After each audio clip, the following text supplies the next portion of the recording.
Okay, quick music disclaimer here. I do not own the rights to this music, which belongs to the rightful owner, who is the intoxicating mind of Dr. Frankenstein. So he made my intro and my outro, and I hope you guys enjoy. Check them out on Spotify and YouTube, and no copyright infringement is intended. Have a good day.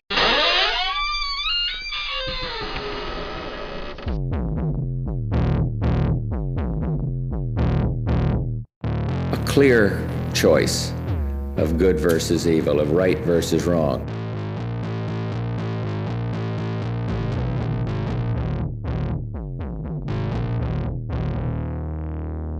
Twisted Tales. Good morning, folks. Welcome back to Twisted Tales. Sorry it's been a little bit since I posted. I just life and work and everything else. So today's Splatter Day special. I'm going to talk about David Michael Kruger. So this guy's born March 5th, 1939 in Peterborough, Ontario. His birth name was actually Peter Woodcock, but he eventually changed it to David Michael Kruger at one point in his incarceration.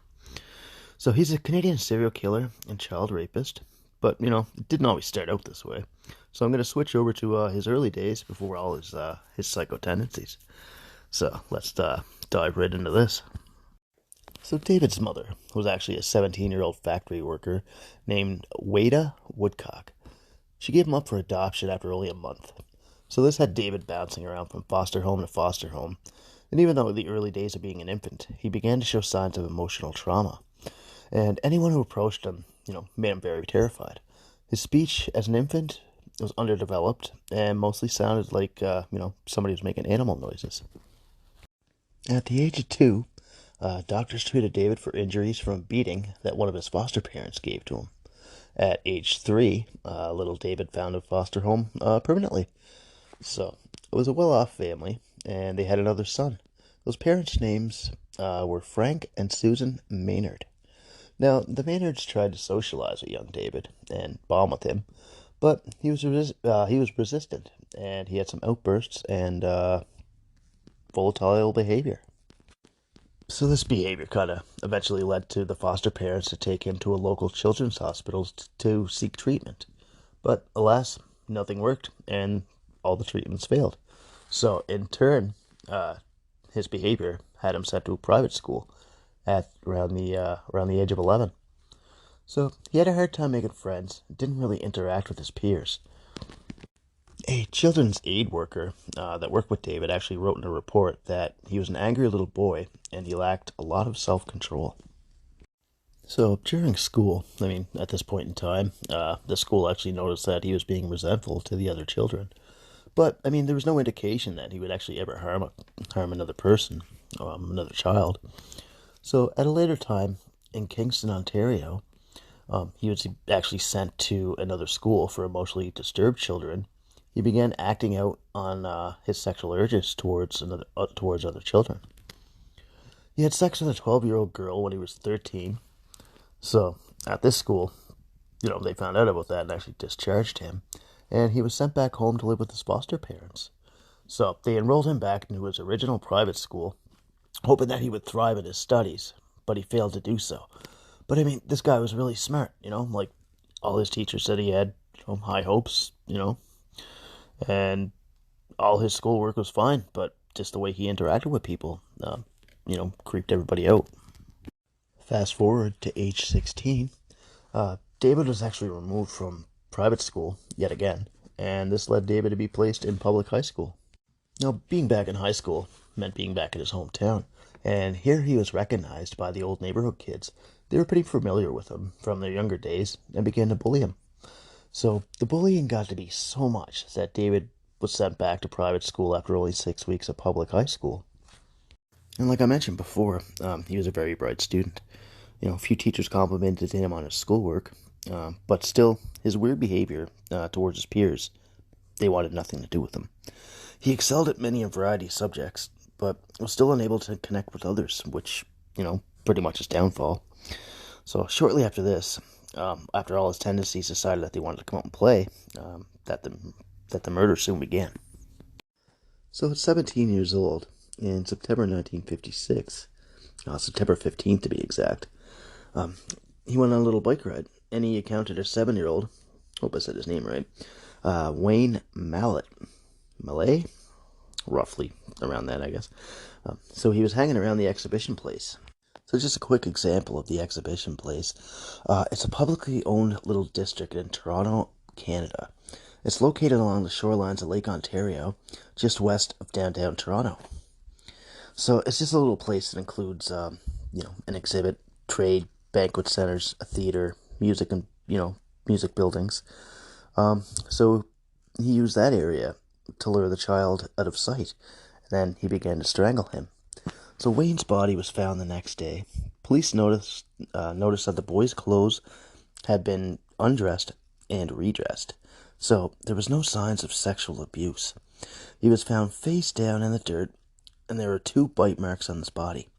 So one was located on his calf, and the other was located on his backside.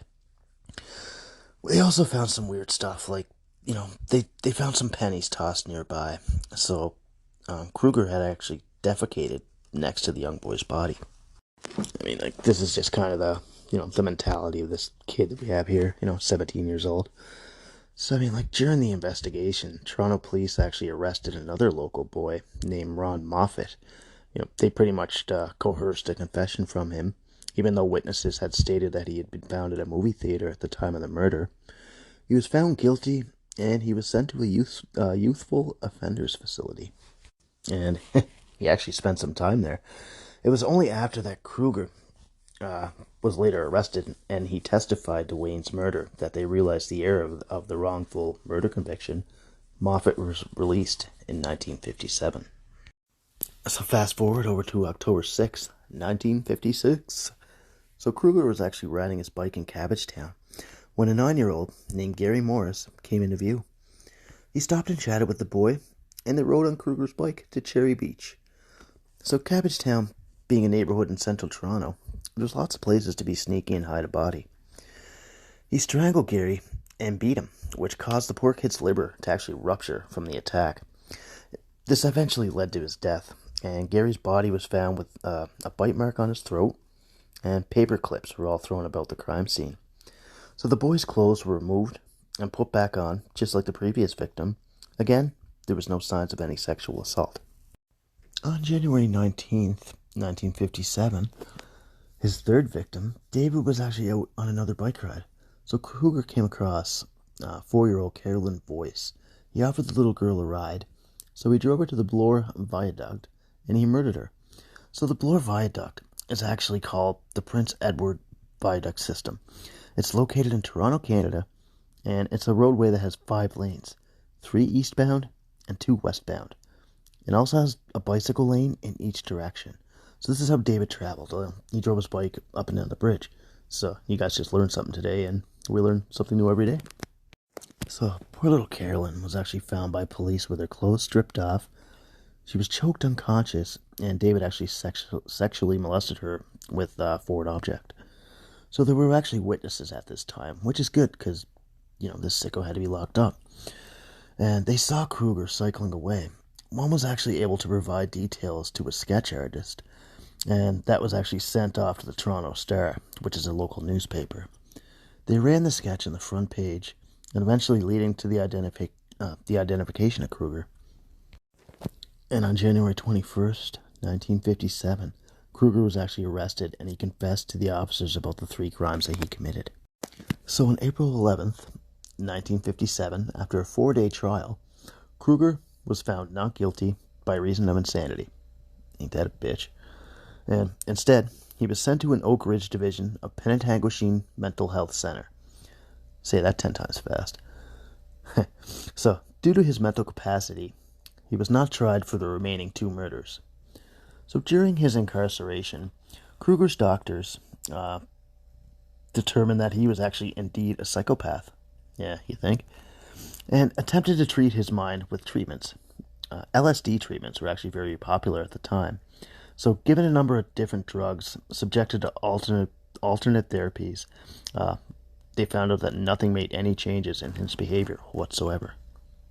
And even while at these treatment centers, David actually engaged in coerced and sexual acts, even going as far as to sexually exploit his fellow patients that were actually less mentally stable than he was.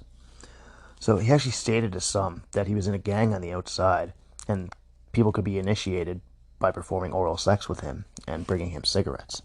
So, despite all his misdeeds with other patients, Kruger was eventually transferred to a lesser secure institution. He even got to go out to museums and movie theaters.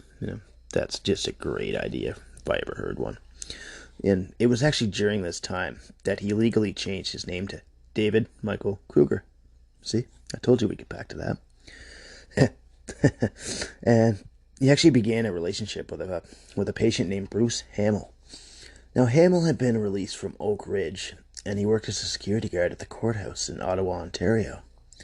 Kruger convinced Hamill that an alien brotherhood would help him with all of his issues if he helped him kill another inmate at his current facility. So on July 13th, 1991, Bruce Hamill purchased a pipe wrench, a hatchet, knives, and a sleeping bag from a local hardware store. He signed out Kruger for a day pass, and the two men arranged to meet a man named Dennis Kerr in the woods. So when Kerr arrived, Kruger struck him in the head with a pipe wrench, beat him unconscious.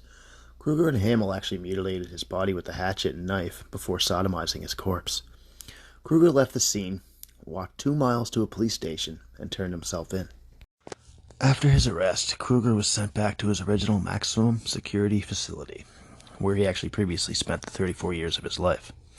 He never gave any reason for committing such awful crimes, and he died of natural causes on March 5th, 2010, on his 71st birthday. So shortly after his death, the Toronto Star newspaper described him as the serial killer they couldn't cure. No shit, can he actually cure any serial killers? Even while incarcerated before his death, he was a major focus of documentaries and biographies. He sometimes tried to explain why he killed, but they never came up with any rational reasoning. So in a 1993 interview, David stated that he was accused of having no mortality, which is a fair assessment, he said, because my mortality is whatever the system allows. I mean, pretty cold stuff, right? But that's all I got for you guys today. So thank you very much for tuning in. And I'll try to get some more podcasts out. It's just been a rough go here. But thank you very much for tuning in and listening. I hope you guys have a great day. Take care.